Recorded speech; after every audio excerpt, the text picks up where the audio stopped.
Debemos actuar de forma radical. Los judíos deben irse de Europa, pero si no quieren marcharse por voluntad propia, no veo más solución que el exterminio. Cuando pienso en ello, me doy cuenta de que soy extraordinariamente humano.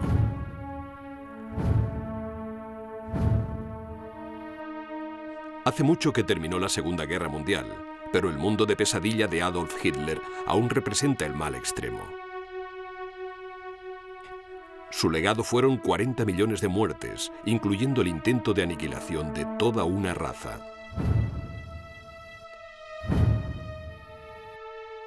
Pero ¿cómo pudo un solo hombre llevar al mundo al borde de la destrucción?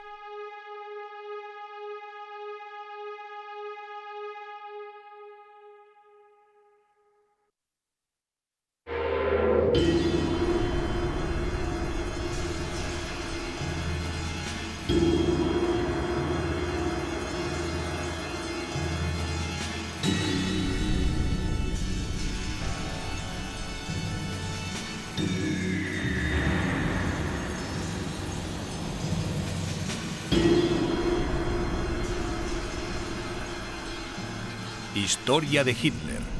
Primera parte.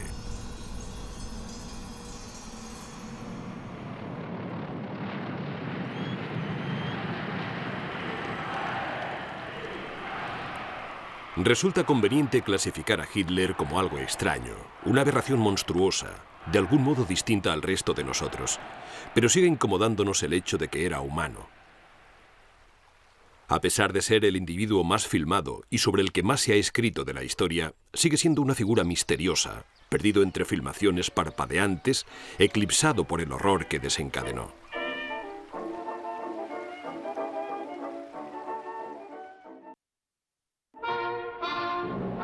Idolatrado y adorado por millones de personas, Hitler inspiraba una lealtad inquebrantable. Winston Churchill le describió como ese hombre retorcido, depositario y personificación de un odio que destruye el alma.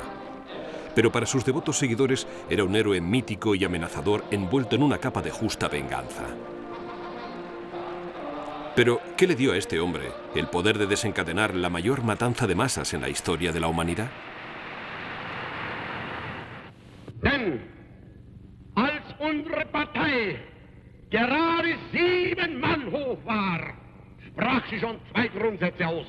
Erstens, sie wollte eine wahrhaftige Weltanschauungspartei sein. Und zweitens, sie wollte daher kompromisslos die einzige Macht und alleinige Macht in Deutschland.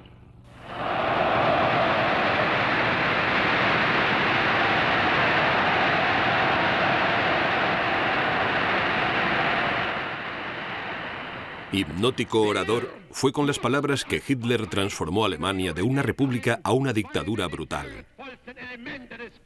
Fue con las palabras que lideró a su país por el camino de la guerra. Es a través de las grabaciones de sus discursos y conversaciones que debemos intentar comprenderle.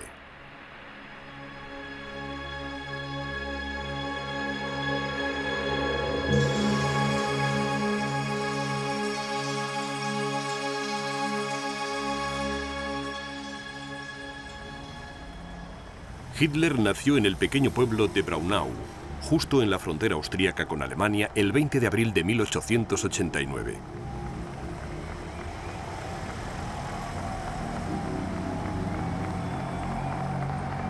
Fue el cuarto hijo de Clara, cuyos 3 primeros hijos habían muerto siendo aún pequeños. En consecuencia, la madre de Hitler se entregó plenamente a él, colmándole de cuidados y atenciones. El joven Adolf era un niño impaciente, gandul e infeliz que no se llevaba muy bien con su autoritario padre, Alois, un funcionario de baja categoría. En el fondo, pensaba que su hijo debería ser funcionario del Estado, pero me asqueaba solo pensar que un día yo estaría encadenado a una silla de funcionario. Yo solía decirle a mi padre, «Padre, piensa que...» y me interrumpía de inmediato. «Hijo, no necesito pensar, soy funcionario».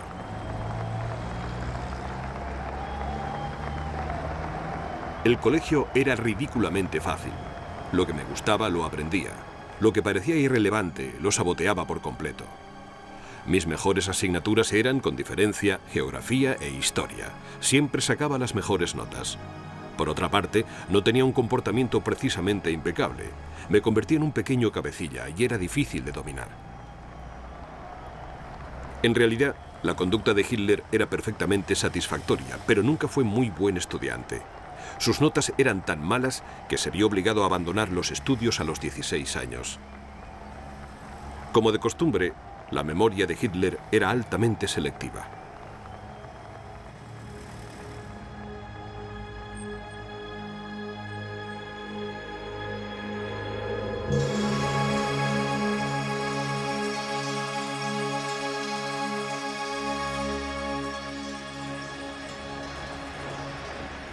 Contradiciendo los deseos de su padre, Hitler insistió en convertirse en artista.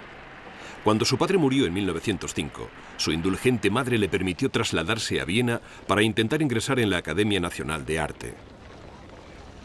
Sin embargo, aunque su trabajo era competente, incluso interesante, no impresionó a la junta académica y su solicitud fue rechazada.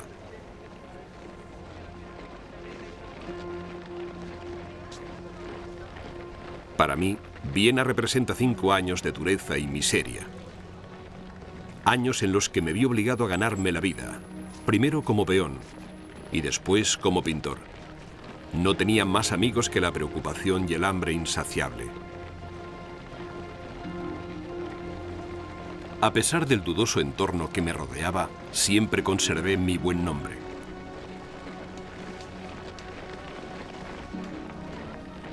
Hitler fue de una pensión de mala muerte a otra sin amigos ni intereses. Vivía de su pequeña pensión de orfandad y del poco dinero que su madre podía enviarle. Mataba el tiempo buscando teóricos políticos aficionados e insatisfechos sociales como él.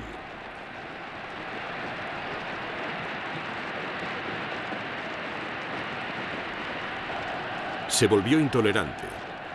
Odiaba el tabaco y el alcohol, a los marxistas, a los oficiales militares, el sistema educativo que le había rechazado y a los judíos.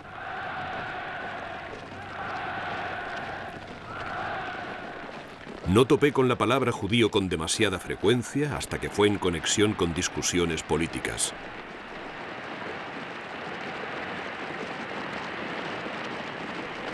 El hecho de que los judíos hubieran sido perseguidos convirtió en honor mi disgusto al oír comentarios críticos sobre ellos. Entonces, un día, mientras paseaba por el centro de Viena, me encontré con una aparición que llevaba un caflán negro y rizos de pelo negro. ¿Esto es un judío? Seguro que en Linz no tenían ese aspecto. Compré mi primer panfleto antisemítico, pero las acusaciones me parecieron monstruosas. Entonces, fuera donde fuera, empecé a ver judíos. Y cuanto más les veía, más se diferenciaban del resto de la humanidad. Mis ideas con respecto al antisemitismo sufrieron la mayor transformación de todas. Ya no evitaba las discusiones sobre la cuestión judía, ahora las buscaba. Gradualmente empecé a odiarles. Había dejado de ser un cosmopolita de carácter débil y me convertí en antisemita. Había venido a Viena para observar 3 problemas importantes: la cuestión social, el problema racial y, finalmente, el movimiento marxista. Dejé Viena siendo un antisemita convencido, un enemigo mortal del marxismo y políticamente pro-alemán. Desde entonces he tenido que aprender muy poco y no he cambiado en nada. Según sus propias palabras, a la edad de 23 años, Hitler ya había aprendido todo lo que le haría falta saber.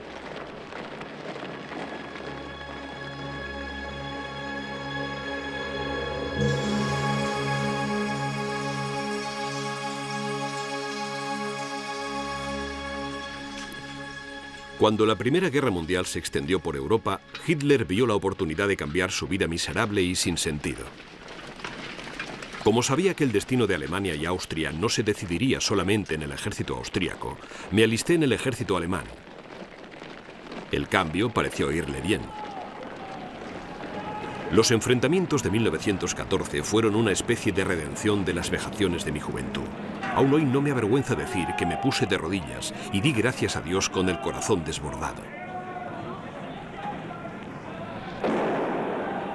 Sirviendo como soldado mensajero de la compañía y después como cabo, Hitler participó en 48 batallas, fue herido 2 veces y recibió la Cruz de Hierro de primera clase por su valentía en combate.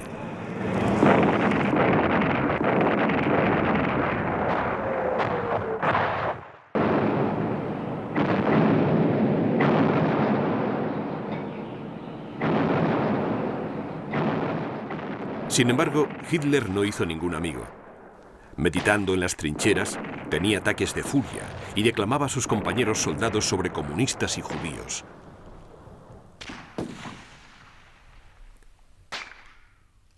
En octubre de 1918 quedó temporalmente ciego en un ataque con gas.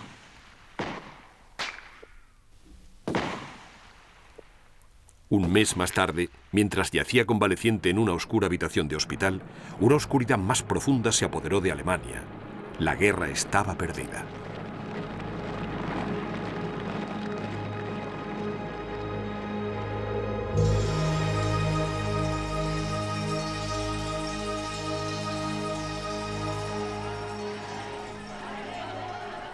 Al término de la guerra, muchas de las grandes monarquías europeas se desintegraron.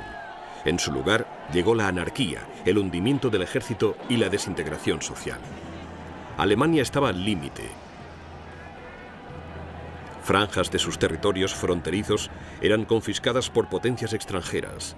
El país había sido despojado de su ejército y se hundía en las deudas de guerra. Comunistas, monárquicos y desempleados salieron a las calles. Alemania se estaba sumergiendo en la anarquía. Hitler, que técnicamente aún formaba parte del ejército, fue asignado para espiar a los grupos más disidentes. Uno de estos grupos, que se hacía llamar Partido Obrero Alemán, tenía solo 25 miembros, pero llamó su atención. Esta pequeña y absurda organización, con escasos miembros, parecía contar con la ventaja de dar una oportunidad al individuo para realizar verdaderas actividades personales. Cuanto más pequeño era un movimiento, más fácil sería ponerlo a punto. Hitler se unió a este grupo y en menos de 6 meses se convirtió en su principal portavoz y su don natural para hablar en público atrajo cada vez a más gente. A principios de 1920 ya atraía a 1 millar de personas. Al cabo de un año, Hitler ya se había impuesto como presidente del grupo y le había cambiado el nombre por el Partido Nacional Socialista Obrero Alemán, o NSDAP, más conocido como nazi. También adoptó la svástica como emblema del partido. Recuerdo en 1923 la primera vez que hablé en un local con capacidad para más de 2000 personas. Les dije: en las masas hay una gran energía aletargada y solo espera al hombre que la despierte de su sueño y la lleve a la gran batalla para el destino de la raza alemana. Pocos meses después, la economía alemana finalmente se hundió. La inflación subió vertiginosamente. Era más barato quemar el dinero que comprar leña.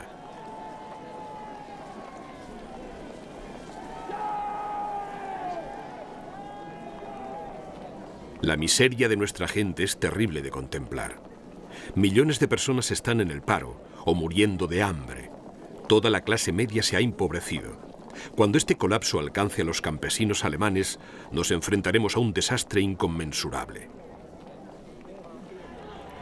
A los trabajadores desempleados, Hitler les pregonaba los males del capitalismo, pero ante los capitalistas insistía en que era anticomunista. En todos los mítines tenía miembros del partido entre el público con órdenes para interrumpir durante frases meticulosamente preparadas, para dar la impresión de que eran expresiones espontáneas de la opinión pública. Estas interrupciones fortalecían mis argumentos. Hitler también organizó un variopinto grupo de matones callejeros a los que llamaba las SA, o camisas marrones. Mis tropas de choque, esos simpáticos granujas, con qué seguridad me seguían. Se entregaban en cuerpo y alma preparados para sabotear los mítines comunistas.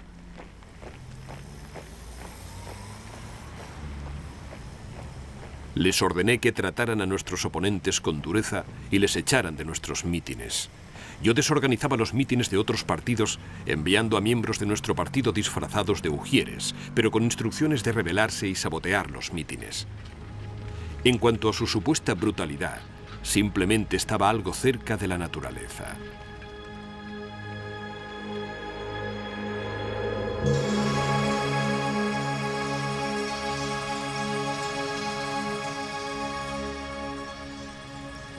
A lo largo de los siglos, la fuerza y el poder han sido factores determinantes. Solo la fuerza manda. La fuerza es la ley primordial. Si quieres guiar bien a la gente en un periodo difícil de la historia, no debes dudar de que cualquier individuo que activa o pasivamente se excluya de las actividades de la comunidad debe ser destruido.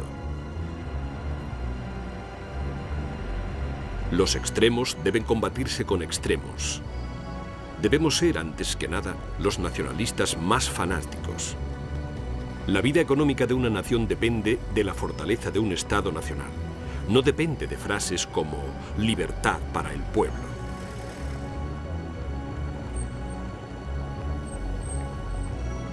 No tenemos escrúpulos, nada de dudas burguesas. Me ven como un bárbaro ignorante. Sí, somos bárbaros. Queremos ser bárbaros. Es un título honorable.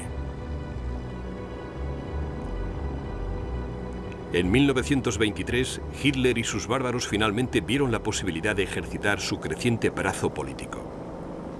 3.000 miembros del partido nazi salieron a las calles de Múnich en un intento de derrocar al gobierno bávaro. Creían que la policía cooperaría, pero en vez de eso, dispararon contra los nazis y mataron a 16. 3 días más tarde, Adolf Hitler, de 34 años, fue arrestado y acusado de traición. Sentenciado a 5 años de cárcel, Hitler pasó el tiempo dictando sus memorias a su leal acólito Rudolf Hess. Mein Kampf, o Mi lucha, era una larga e inconexa diatriba contra los objetivos favoritos de Hitler: judíos, extranjeros de todas clases y comunistas. Hitler solo estuvo encerrado 11 meses, pero a él le bastó para cambiar de opinión en cuanto a política revolucionaria. En lugar de trabajar para llegar al poder mediante un golpe armado, tendremos que respirar hondo y entrar en el gobierno. Si ganarles en votos tarda más que ganarles a tiros, por lo menos el resultado estará avalado por su propia constitución. Tarde o temprano obtendremos la mayoría y cuando ocurra, Alemania será nuestra.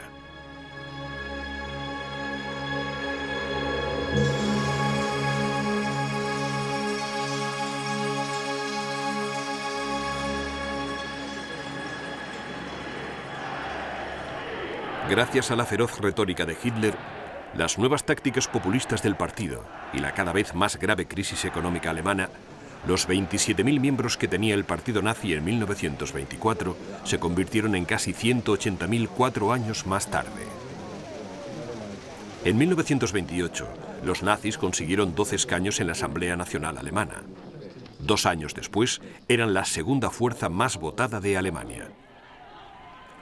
Para nosotros, ganar escaños en el Parlamento no es un objetivo en sí, sino el medio para alcanzar un objetivo.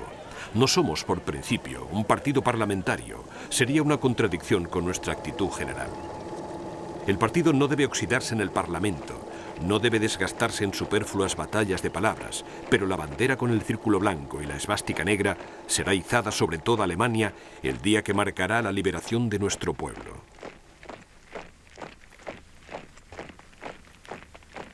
En las elecciones presidenciales de 1932, Hitler se presentó contra el anciano presidente alemán y héroe de la Primera Guerra Mundial, el capitán general von Hindenburg. De una forma o de otra, si las elecciones no son decisivas, la decisión debe tomarse por otros medios. Hitler no fue elegido presidente, pero a estas alturas el partido nazi se había convertido en el más grande de Alemania. Pero Hitler no tenía ninguna intención de cooperar con otros partidos políticos. Y en un intento de controlar la violencia nazi, Hindenburg nombró a Hitler canciller. Al cabo de 6 meses, Hitler prácticamente gobernaba el país, ignorando por completo al octogenario Hindenburg. Cuando Hindenburg murió el siguiente agosto, el cargo de presidente y el de canciller se unificaron para crear el cargo de líder, Führer en alemán. ¡Ajá! ¡Qué gran inspiración tuve al rechazar el cargo de presidente del Reich! ¿Pueden imaginarlo? Presidente Adolf Hitler. No hay título mejor que el de Führer.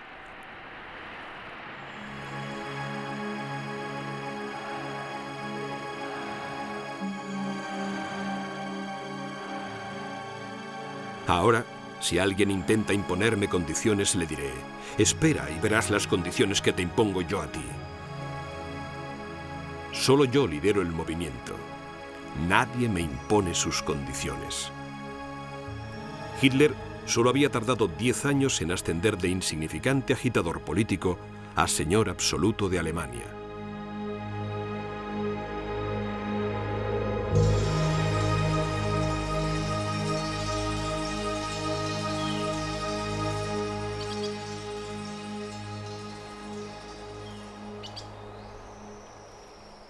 A pesar de su habilidad para dominar a las masas, Adolf Hitler se sentía incómodo entre la gente y nunca fue capaz de mantener amistades duraderas. Para muchos parecía que el Führer solo se sentía seguro tras un podio.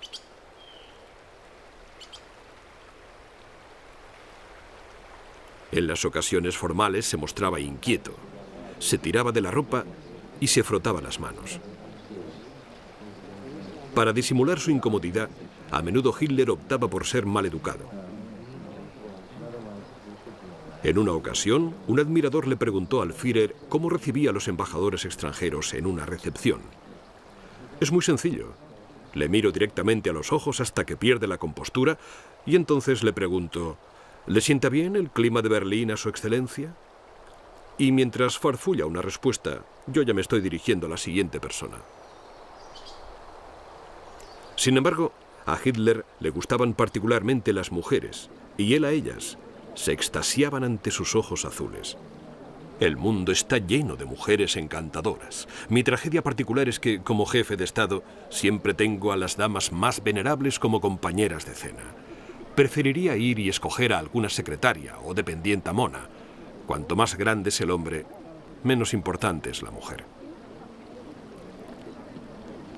Aún así, Hitler insistía en que había que respetar a las mujeres. Una sociedad en la que se considerara a las mujeres meras esclavas representaría una cara regresión para la humanidad. En tiempos prehistóricos, el matriarcado era una forma bastante extendida de organización social. Pero Hitler tenía sus límites. Detesto a las mujeres que se meten en política, y si encima se meten en cuestiones militares, se convierte en algo absolutamente insoportable. En ninguna sección del partido nazi una mujer ha tenido jamás el derecho de ocupar ni el puesto más insignificante.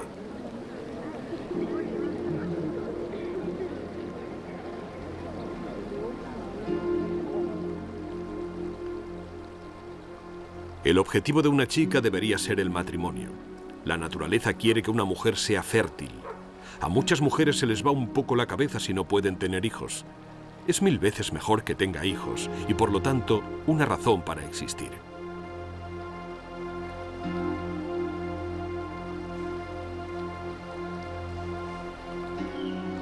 Muchas de las mujeres en la vida de Hitler procedían de familias humildes como la suya.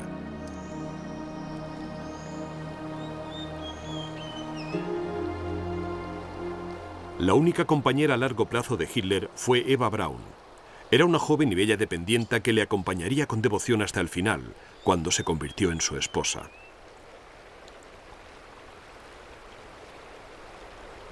Curiosamente, el cariño que Adolf Hitler sentía por los niños parecía genuino. Disfrutaba de su compañía y se le daba bien contar cuentos. Imitaba la voz de los diferentes personajes para deleite de su pequeña audiencia.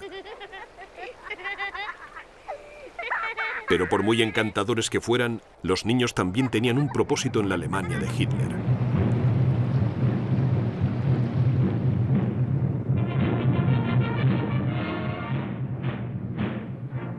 Las Juventudes Hitlerianas era una organización creada a imitación del movimiento Scout. Pero las juventudes hitlerianas aprendían a lanzar granadas de mano y jurar lealtad incondicional al Führer y al partido nazi. Me satisface mucho ver cómo ayudamos a la juventud de Alemania a crear unos lazos aún más fuertes con el nacionalsocialismo y el pensamiento alemán.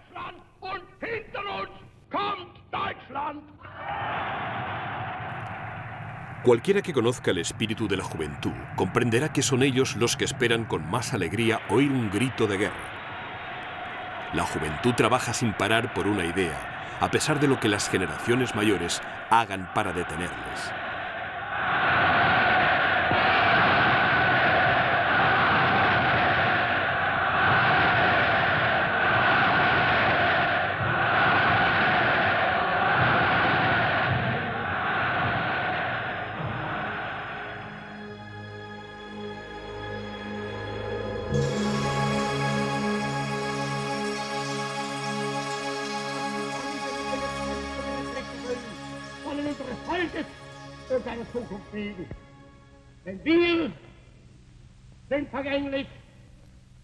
Con su dura y áspera voz y su don para el dramatismo, Hitler conseguía ejercer un efecto casi hipnótico sobre vastas multitudes.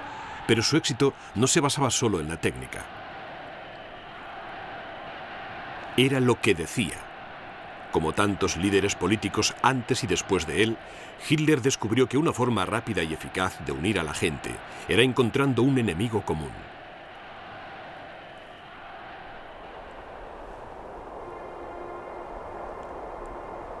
La función de la propaganda no consiste en sopesar los derechos de otras personas. Su labor es la de servir a nuestros propios derechos siempre y con decisión. La genialidad de un líder debe otorgarle la capacidad de hacer que parezca que distintos oponentes pertenezcan a una misma categoría.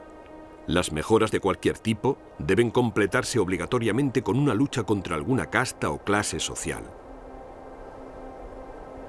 Mi objetivo es provocar agitaciones revolucionarias, sin tener en cuenta los métodos que tenga que utilizar para conseguirlo. Con esto en mente, debía encontrar el tipo de víctima adecuado. Analicé todas las soluciones posibles y llegué a la conclusión de que una campaña contra los judíos sería tan popular como exitosa.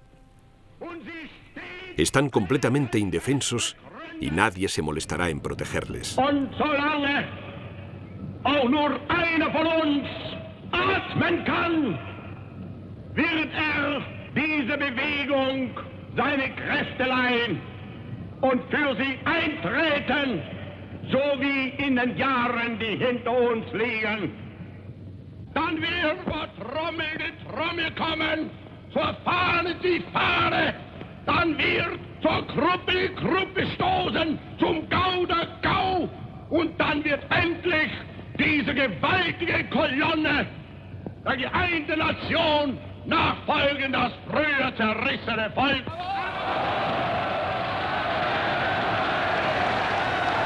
Siempre iniciados con tonos casi susurrados, los discursos de Hitler se convertían en cuestión de minutos en fanáticas diatribas. Inevitablemente, cuando llegaba a ese punto, miembros de la audiencia empezaban a desmayarse. Hitler estaba más que satisfecho con los resultados y despreciaba a las masas como si fueran ovejas o ganado que se dejaban guiar ciegamente. Toda la propaganda debe ser popular y su nivel intelectual debe ajustarse a la inteligencia más limitada. En consecuencia, cuanto mayor sea la masa a la que hay que llegar, más bajo deberá ser el nivel intelectual de la propaganda. La propaganda debe evitar exigir un esfuerzo intelectual del público. La gente necesita un miedo saludable. Quieren algo que temer. Quieren que alguien les asuste y les vuelva terriblemente sumisos. El terror es algo absolutamente indispensable para fundar una nueva potencia.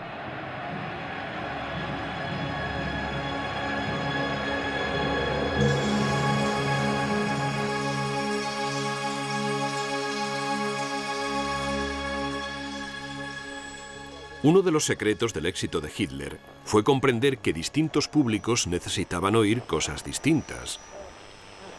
Y no solo manipular a los alemanes se le daba bien. Debemos atraer a todos los pueblos germánicos de Europa hacia la línea de pensamiento alemana de forma sistemática. Pero la propaganda destinada para el extranjero no debe basarse en la utilizada para consumo nacional. Las emisiones a Gran Bretaña, por ejemplo, deben contener mucha música de la que sea popular entre los británicos. Así se acostumbrarán a oírla cada vez más. Como dice el viejo refrán, pequeñas gotas de agua acabarán desgastando la piedra.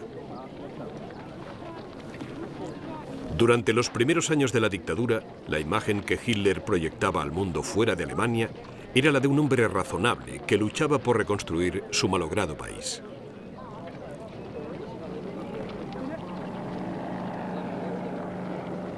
En Alemania, la gente decide cómo quiere vivir. Eligen a los jefes de gobierno. Por primera vez en la historia de Alemania, tenemos un Estado que ha abolido por completo todos los prejuicios sociales.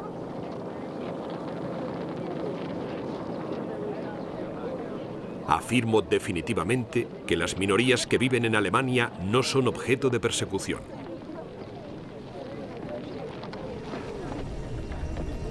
Los prejuicios clasistas no tienen lugar en un Estado socialmente avanzado como el nuestro. Favorecemos el desarrollo de la gente que vale. El partido debe permitir que el niño más pobre aspire a realizar las funciones más elevadas si tiene el talento para ello. Nuestra labor consiste en enseñar a los hombres a ver lo bonito y verdaderamente maravilloso de la vida y a no ser malicioso y rencoroso. Disfrutar de la belleza y evitar cualquier cosa que pueda ser nociva para las personas como nosotros.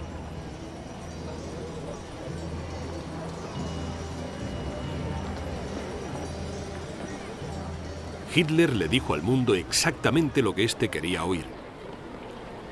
No quiero imponer el nacionalsocialismo a nadie a la fuerza. Si sé que algún país quiere seguir siendo una democracia, pues bien, debe seguir siendo una democracia cueste lo que cueste.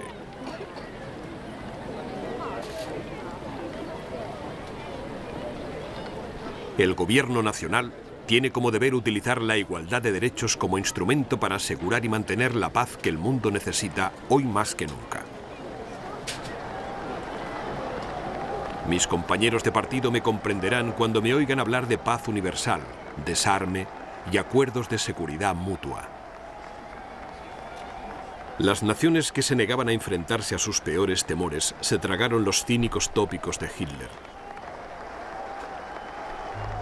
Pero los compañeros de partido de Hitler sabían de sobra qué pensaba en realidad.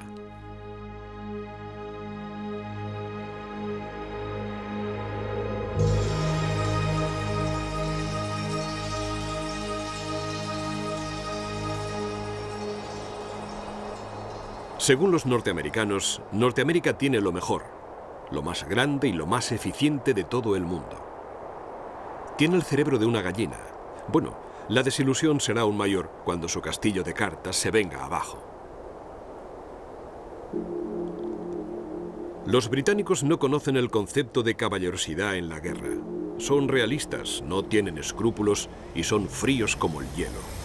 Los alemanes siempre se ven limitados por sus escrúpulos morales. Los actuales mandatarios de Rusia son criminales comunes. La escoria de la humanidad que ha quitado de en medio a miles de personas por su salvaje sed de sangre. No olvidemos que el judío internacional domina Rusia por completo. Aún así, a su manera, Stalin es un gran tipo.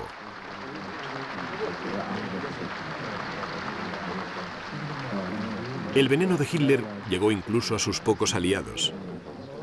La susceptibilidad de los italianos proviene de su complejo de inferioridad.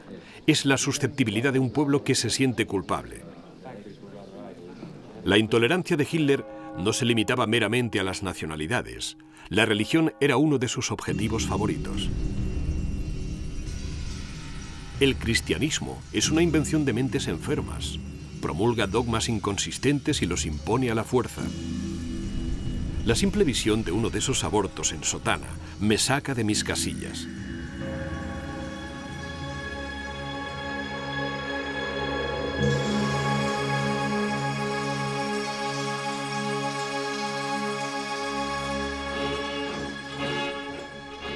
Para Hitler, el pueblo alemán era especial. El pueblo alemán ha hecho de la ley moral el principio básico de toda acción. Nosotros, los alemanes, tenemos ese maravilloso sentido del deber del que otros carecen. Los alemanes son la especie superior de la humanidad en la Tierra. Hitler juró a su gente que haría de su nación el eje de Europa. El pueblo germánico debe ser el núcleo alrededor del cual toda Europa se federará. Cuando hayamos organizado Europa adecuadamente, quién sabe, quizá un día seamos capaces de satisfacer otras ambiciones. De hecho, Hitler satisfizo otras ambiciones desde el primer día. Nunca considere seguro el Reich, a menos que esté en disposición de dar a cada uno de sus descendientes un pedazo de tierra en propiedad. Para garantizar espacio habitable para el pueblo alemán, debemos pensar primero en Rusia y en sus estados fronterizos. Las circunstancias deben adaptarse a los objetivos, y esto es imposible sin la invasión de países extranjeros o el ataque a propiedades extranjeras. Mi política a largo plazo aspira a tener 100.000 millones de alemanes instalados en los territorios conquistados. Los colonos alemanes de nuestras nuevas colonias en el este deberán vivir en bonitas y espaciosas granjas. Más allá, habrá otro mundo en el que los rusos podrán vivir como quieran. Prohíbo absolutamente la organización de cualquier tipo de higiene o limpieza en dichos territorios. Nada de vacunas ni jabón para limpiarse la porquería. Eso solo implicaría un aumento de la población local. Pero que tengan todo el vodka y el tabaco que quieran.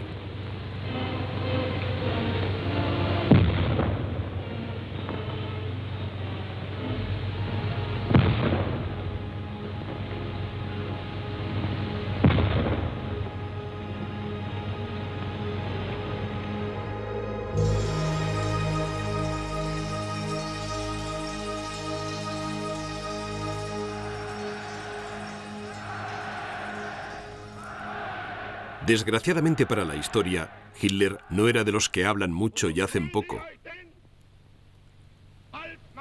En cuanto llegó al poder, convirtió sus palabras en acciones y el mundo cambió para siempre.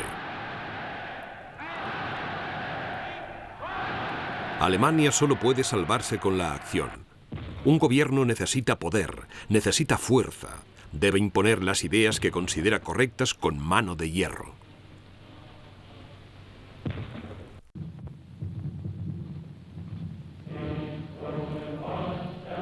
La democracia es fundamentalmente no alemana, es judía. Esta democracia judía, con sus decisiones de la mayoría, siempre ha sido un medio para la destrucción del liderazgo ario.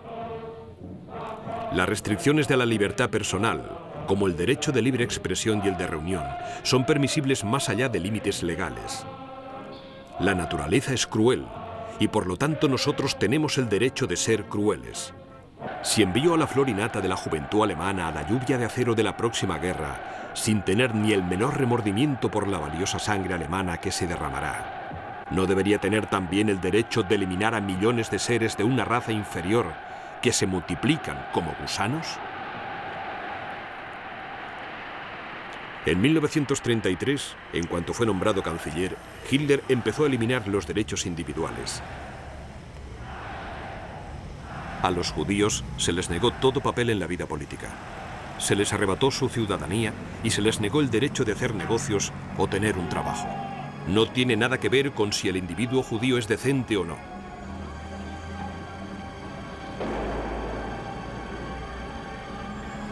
Mi primera labor será la aniquilación de los judíos. Haré construir filas de horcas. Se colgará a los judíos indiscriminadamente y se les dejará colgando hasta que apesten. En cuanto se les descuelgue, se colgará al siguiente grupo hasta exterminar hasta el último judío. Es un espectáculo vergonzoso ver cómo todo el mundo democrático rezuma simpatía por el pobre y atormentado pueblo judío.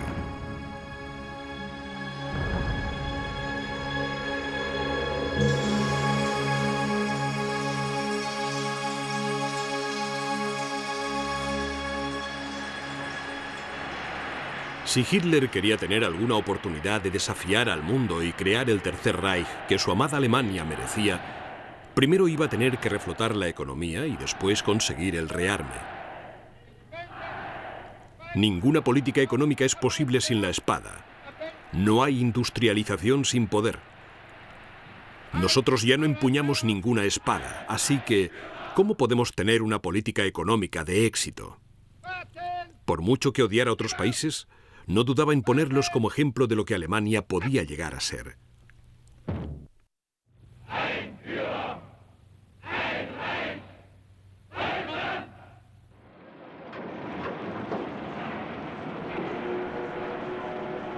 En Norteamérica todo está fabricado a máquina.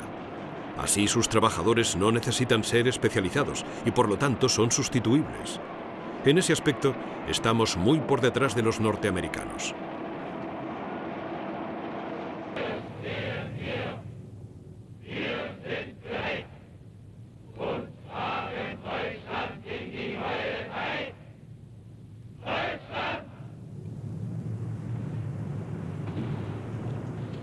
Para ayudar a Alemania a salir de la depresión y demostrar su interés por el pueblo alemán, Hitler inició un enorme proyecto de obras públicas para construir 2.500 kilómetros de carreteras nuevas y un plan para proporcionar automóviles económicos. El primer automóvil alemán de este tipo sería el Volkswagen, sería el coche del futuro.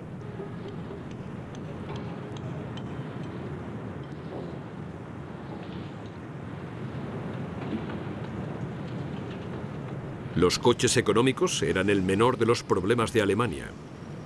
No contaba con prácticamente ninguno de los recursos naturales que requería la industria pesada. Conseguir bienes naturales quería decir cogérselos a otro, por la fuerza.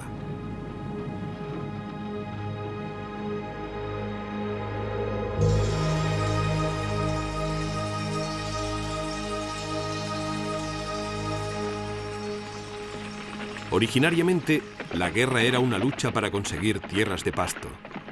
Ahora es una lucha por las riquezas de la naturaleza. En virtud de las leyes de la naturaleza, esas riquezas pertenecen al que las conquista.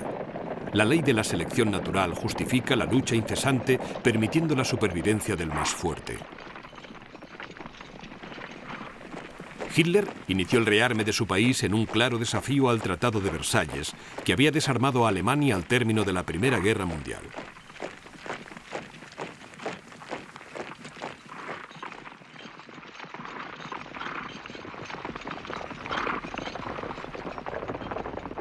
En 1934, el ejército alemán contaba con 100.000 hombres, ningún tanque, ningún avión y muy poca artillería. Al cabo de 5 años, Hitler había pasado de 8 divisiones a 38, con un total de más de 4 millones de hombres. Hitler exageraba constantemente el potencial militar de Alemania como si desafiara a los demás a que le detuvieran. Lo que el mundo no quiere ver hoy, no podrá ignorarlo dentro de un año.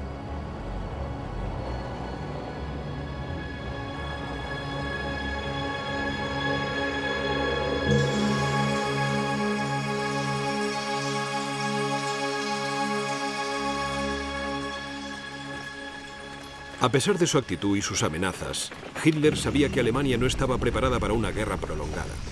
Sus recursos naturales limitados y la amenaza de un bloqueo naval impuesto por la Gran Bretaña requería algo nuevo, algo rápido y devastadoramente eficaz.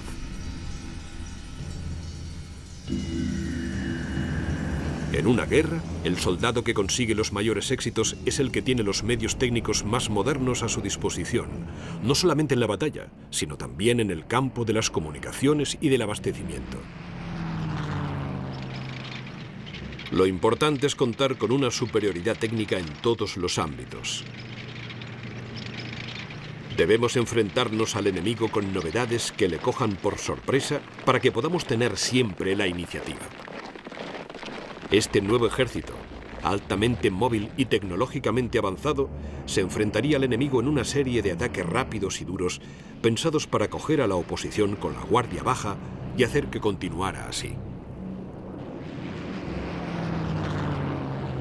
Esta era la teoría básica de lo que Hitler llamaba Blitzkrieg, la guerra relámpago. Y si funcionó la primera vez, Hitler no veía por qué no podía seguir funcionando indefinidamente. Atacaremos siempre primero, siempre daremos el primer golpe. No retrocederé ante nada. Nada me impedirá que saque provecho de toda ventaja. La próxima guerra será increíblemente sangrienta y cruda.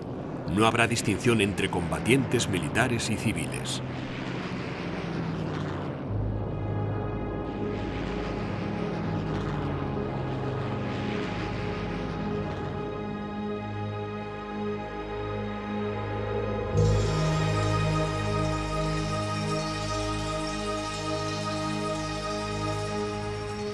Alemania está perfectamente preparada para renunciar a todas las armas ofensivas. Alemania está preparada para llegar a un acuerdo solemne de no agresión. Como Estado fuerte que somos, estamos dispuestos a embarcarnos en una política de entendimiento con el mundo que nos rodea. No queremos nada de los demás, no tenemos ningún deseo ni petición. Queremos la paz. Mientras Hitler hablaba de paz, el ejército se preparaba para la guerra. El 27 de febrero de 1936, las fuerzas alemanas entraron en Renania, el antiguo corazón industrial de Alemania, que había sido dividido entre Francia y Bélgica después de la Gran Guerra. Una vez más, Hitler habló al mundo y esperó la reacción de Europa. Ahora que Renania ha recuperado la soberanía alemana y la igualdad, espero de todo corazón que la inteligencia y la buena voluntad de los gobiernos europeos responsables consigan mantener la paz para Europa. La paz es nuestro tesoro más preciado. Francia, Bélgica y Gran Bretaña no hicieron nada. Personalmente, Hitler sintió un gran alivio. Las 48 horas tras la marcha hacia Renania fueron las peores de mi vida. Si los franceses hubieran tomado Renania, hubiéramos tenido que retirarnos con el rabo entre las piernas. Los recursos militares de que disponíamos habrían sido totalmente inadecuados siquiera para una resistencia moderada. Para celebrar su primera gran victoria, Hitler y el partido nazi celebraron un gran rally en la ciudad de Nuremberg. Se regocijó con la anexión de Renania. Puede que en el extranjero no les gustemos, pero nos respetan y tenemos su atención. Eso es lo importante. Sobre todo, hemos dado la mejor de las suertes a millones de nuestros conciudadanos, su regreso a nuestro gran Reich alemán.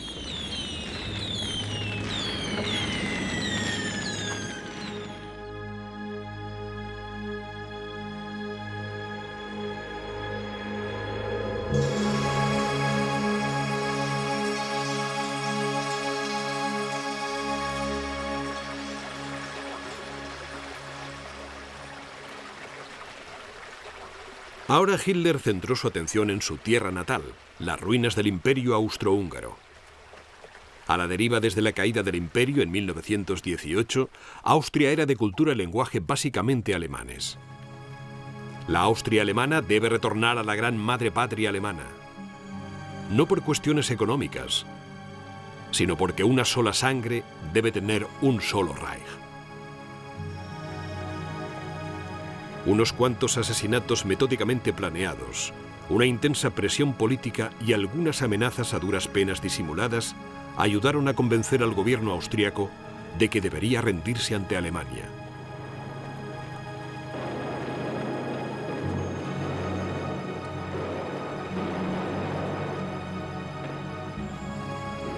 El 11 de marzo de 1938, el ejército alemán cruzó la frontera. Una vez más, el Reich de Hitler se expandía sin un solo disparo.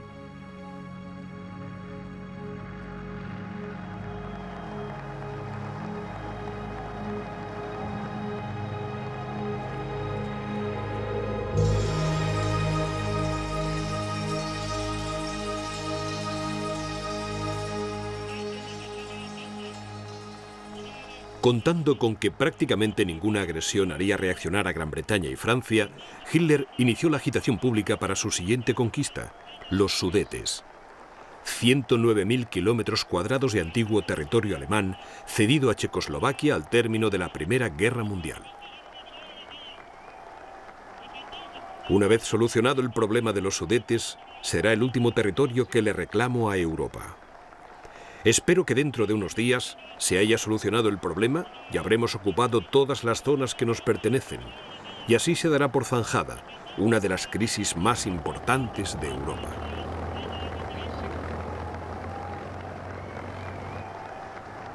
Me doy perfecta cuenta de cómo se siente Herr Hitler, que debe abogar por los otros alemanes.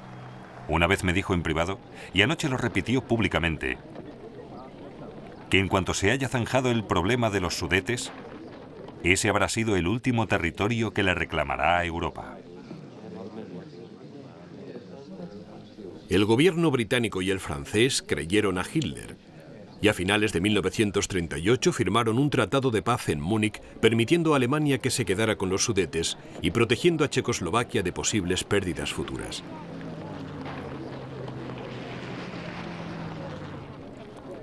Mientras toda Europa celebraba lo que el primer ministro británico llamó la paz de nuestro tiempo, Hitler se sinceraba con sus allegados. He tomado la decisión irrevocable de aplastar a Checoslovaquia con una acción militar en un futuro próximo. Los checos son inferiores, basta con que un checo se deje crecer el bigote, para que sea evidente para cualquiera que vea cómo le crece, que son de origen mongol. Pero Hitler era cauteloso. Solo emprenderé acciones contra Checoslovaquia si estoy convencido de que Francia, y por lo tanto Inglaterra, no intervendrá.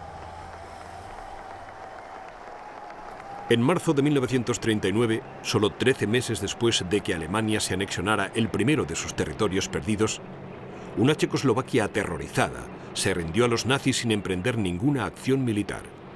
El anuncio público de Hitler fue breve y directo al grano. Checoslovaquia ha dejado de existir.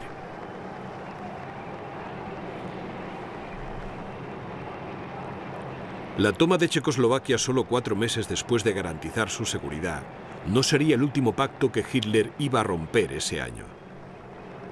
Embriagado por el éxito y la negativa de los aliados de Checoslovaquia de acudir en su ayuda, Hitler fijó de inmediato su atención en la vecina Polonia, con la que había firmado un tratado de no agresión hacía 5 años.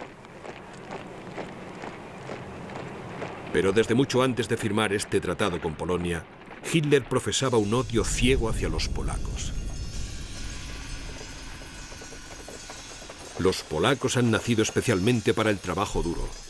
Deberíamos utilizarles meramente como fuente de trabajo no especializado.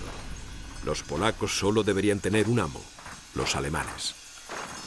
Todos los representantes de la intelectualidad polaca deben ser exterminados. Me gustaría matar sin piedad a todos los hombres, mujeres y niños de la raza polaca o que hablen polaco. Adolf Hitler estaba a punto de abrir las puertas del infierno.